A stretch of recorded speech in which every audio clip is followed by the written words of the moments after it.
Our good buddy Rob Parker as well. He's the GOAT. Yes, he is. The greatest guest of all time. FSR, FS1, and America's next great baseball writing teacher. What? That's the word on the street. What's up, Rob? How we doing? Man, guys, how you guys doing? Thanks for having me on. Always a pleasure. Yeah.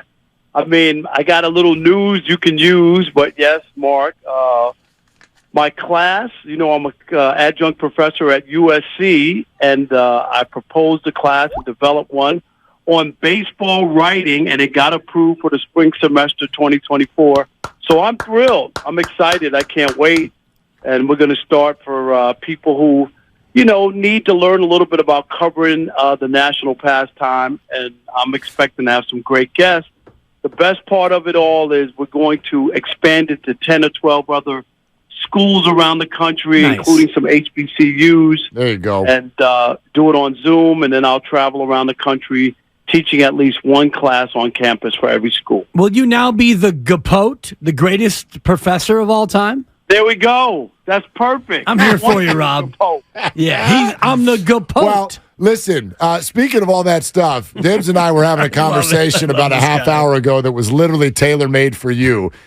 We didn't even set out to have this conversation, but we sort of ended up talking about dynasties in sports and, who was most connected to their fan base. I would make the case that the Golden State Warriors are right up there as the one seed in sports today. But then we started talking about the Patriots, and then this led to a sort of which fan base is more in love with, feels accessibility with their star. And the two examples were Tom Brady and Steph Curry, the two people you hate the most in this life. So I thought maybe you could weigh in on who's the better GOAT between those two. Well, first of all, I don't hate anybody. I just don't think that they're as lofty as you guys might want to put them. Uh-huh. So there we go. There's a difference. I have no hate for Steph Curry, no hate for Tom Brady. I would probably have to pick Steph Curry because at least he didn't cheat his way to some championships as Tom Brady and the Patriots did. I'm just calling it like I see it. And I don't remember Steph getting suspended for letting the air out of the basketball. So I'm going to go with Steph. I appreciate that. And you realize that deflating a football is not worthy of a 4-game suspension, right, Rob? Yes, it is. When you hamper an investigation, Tom Brady could have easily said, put it on me. I asked the ball boys to take air out of the ball, and I didn't realize it was underneath the specification of league rules, and get a fine and move on. But he lied. He had 100 text messages between him and the ball boy, and unless he had some sort of secret relationship with the ball boy, who he claimed he didn't know, obviously there was something going on there. So he got what he deserved. And that's why he got suspended, for hampering the investigation. So, Rob, while you're sitting here being so nice to the Golden State Warriors and Steph Curry, allow us to ask you about this season that they're having at 40-37 and just trying to scrape into the playoffs. And what do you think about their viability as an actual contender again this year?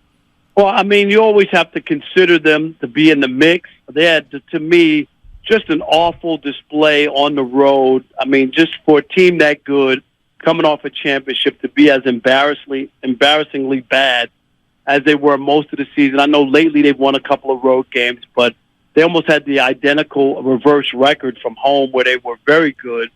That said a lot about the team because they can't be that good at home and then be that awful on the road. There's something missing there. So I know everybody's on the Warriors bandwagon after a couple of lately wins, and they're going to win the championship again. But I'm not on that boat. I'm not there. So we'll see what happens, but I'm not there. On what vessel in the West will you then set sail upon, Rob? What team? I'm going to set sail with the Clippers. I'm going to set sail with the Los Angeles Clippers. Really? Yes, I am. With Paul George out for the year? I'm going to set sail with the Clippers. Okay. They're the GOAT, the greatest chokers of all time. Did we see them go to the Western Conference Finals without Kawhi Leonard?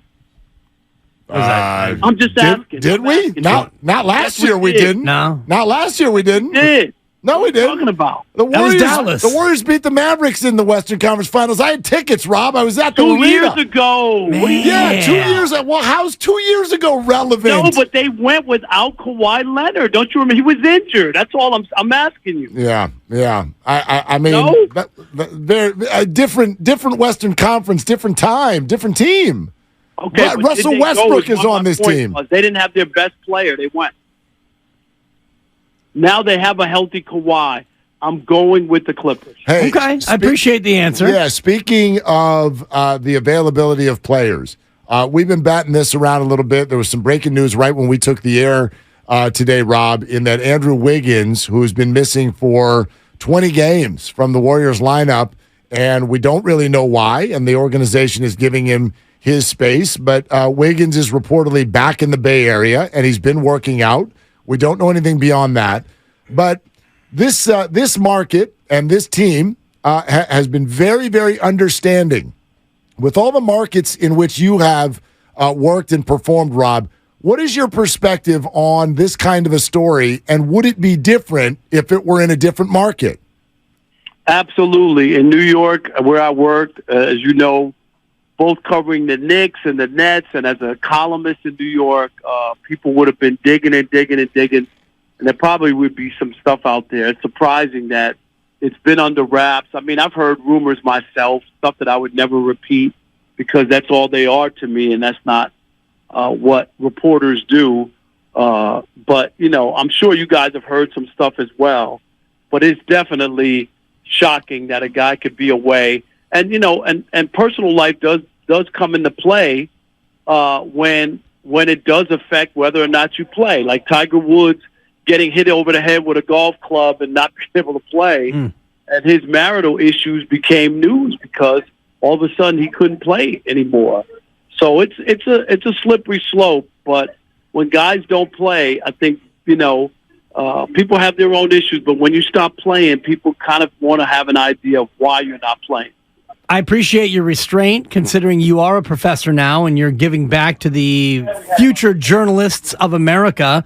And so it's refreshing to hear you not wanting to teach your kids to hide in bushes and try to get the final story. If the Warriors are able to flip the switch and somehow make it through the West again, what does this say about the regular season in the association? I mean, it's always up to debate anyway. I mean, you would look at it, but it's always who's playing best at the end. So it's not really a knock on the regular season. I just think there are too many teams that make the playoffs. You make the regular season irrelevant.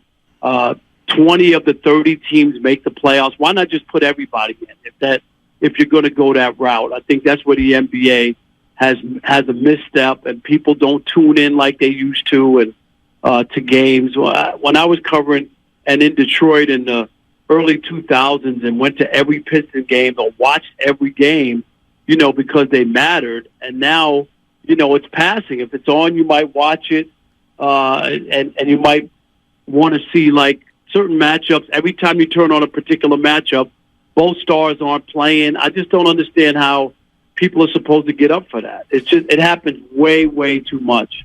Rob, it's disappointing where the league is. Yeah, Rob Parker, FS1, FSR, with us here on Willard and Dibs, 95.7 The Game.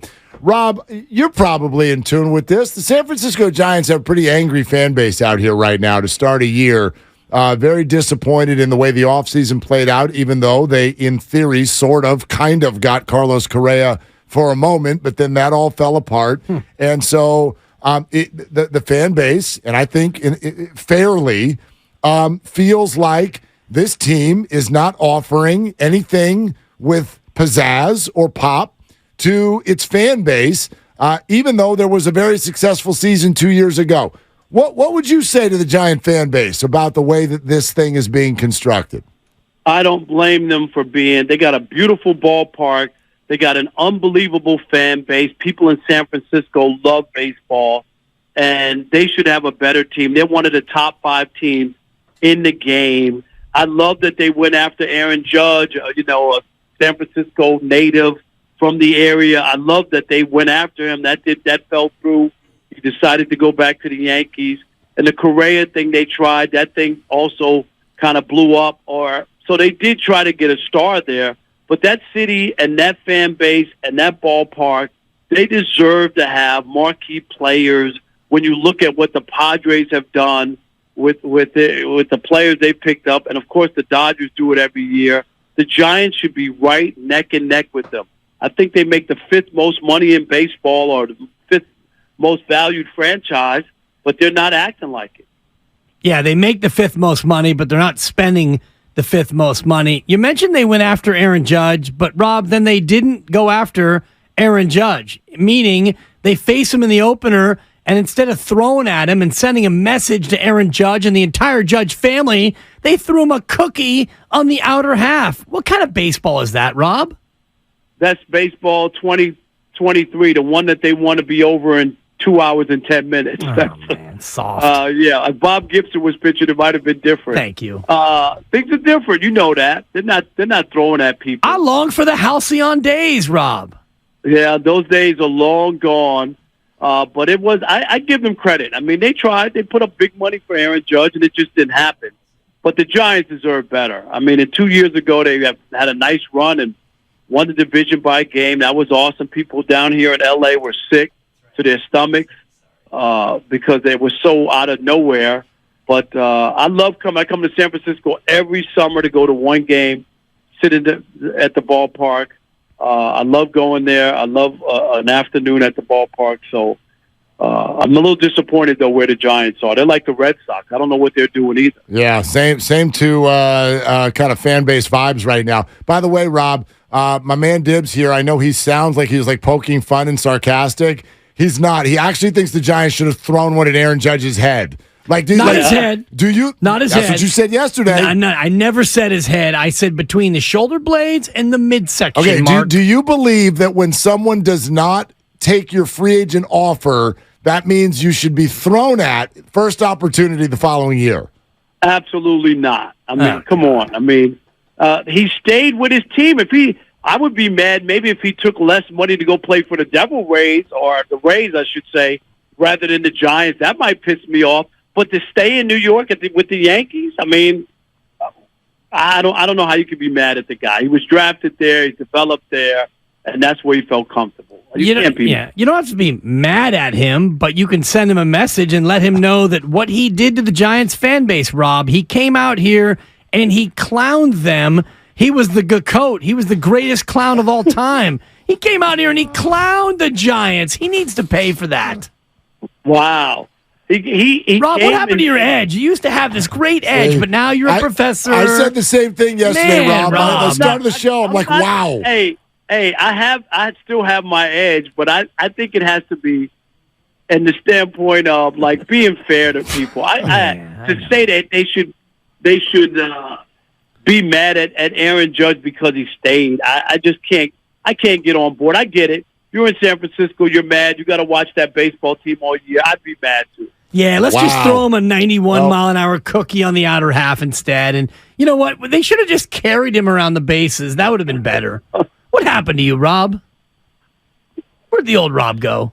I'm the same guy I've always been. Wow. Well, see, Rob, so now you know, by the way, is it on your calendar? What game are you coming out to see us here this year? I don't know yet. Okay. Look at it. You know, I always try to reach out to you. The last couple times you haven't been around, you know, you're big timing. Big time. Yeah, totally. You know, he told me, he said, hey, you know, I can't catch up with you. He told me to go get some rice-a-roni, the San Francisco treat for lunch. Yeah, and Rob, and so now you know the rules, courtesy of Dan Dibley. When you see me, you need to send a message. Yeah. You need to throw a hot dog at me the next time I see you at a ball game. I got it. All right. I got it, Dibs. I understand how you roll now. Yeah. So I will be prepared. I do want to say one last thing. Are you kicking me off? Is it over? Yeah, we're kicking you off. Yeah, we're done with you. Okay, real quick. You know I started a baseball website called MLB Bro, MLBBro.com. Yep. MLB Bro, because you need to know, where we cover black and brown baseball players. Take a look at this site. We have a partnership with Major League Baseball. We do some great stuff on there. So please, check it out. I love it. It's awesome. I just pulled it up, and nice picture of you. You're looking good, Rob. Have you done a feature piece on Lamont Wade yet, Rob? Of course. We love Lamont Wade. Okay. When he hit that home run, what was that, 2 years ago or last year, over in right field over his mother's head? Yes. Yes, that was a great moment. I know exactly what you're talking about. That's a great moment. Yep. His mom is in the stands. They got a camera on her. Yep. And the ball comes over her head. I loved it. She's looking up in the sky going, my baby. And those waterfalls are flying everywhere. That was amazing. That was amazing. Rob, it's always good to hear your voice, Thanks, man. Rob. No doubt. Hey, I'll talk to you guys soon. Have me on again. We will. Next time I'm coming for you, okay? I appreciate it. That's what I expect. I expect nothing less, Rob. Thank you. There you go. MLBbro.com. MLBbro.com. Awesome. I'm just looking at it right now.